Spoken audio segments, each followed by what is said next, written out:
Ganito na rin ba yung weather strip ng Toyota Vios Gen 3 mo? 9 years na nga pala tong Vios ko kaya nagkaganyan na siya. Kaya palitan na natin. Turuan ko na rin pala kayo kung paano. Prepare nyo lang tong mga sumusunod. Prior, brush, basahan. Pag okay na, simulan na natin. By the way, ito nga pala yung nabili kong pamalit. Bago yan, nabake lang dyan sa may yellow basket. Game start na talaga.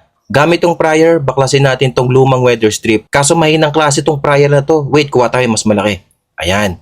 Ito yung pang heavy duty ko eh. Game, baklasin na natin. Medyo mahirap pala baklasin to guys, saka medyo may kaba kasi baka may mabali eh. Ginagawa ko pala is binubuksan ko yung bintana para hindi ganun kahirap alisin tong luma. Struggle ako dyan guys kasi ang tigas ng urig parts talaga. Pag natanggal naman yan, naku napakadumi yan. Dyan nyo gagamitin yung brush sa kabasahan. Brushin nyo lang muna yung mga alikabok tapos punasan nyo na. Pero parang di naman naaalis kaya gumamit na ako ng magic gatas para lumambot yung dumi at madali na alisin. Yan, tingnan nyo, natatanggal na talaga siya agad. Kapag malinis na, pwede na natin ikabit guys. Ibaba nyo pala yung bintana kapag magkakabit na kayo tapos pukpukin nyo para lumapat yung mga lock talaga. And ayan, okay na tong side na to. Tapos, repeat the process lang sa iba pang mga bintana, mga quiz. After siguro ng mga 30 minutes, okay na siya, kabit na siya lahat. Ito yung before, and ito naman yung after. O di ba kahit papaano naman gumanda siya. Next ko pala aalisin ay ang rubber niyan sa gilid yung sa gilid ng pintuan. Aalisin natin yan guys. So yun lang muna guys. Ingat!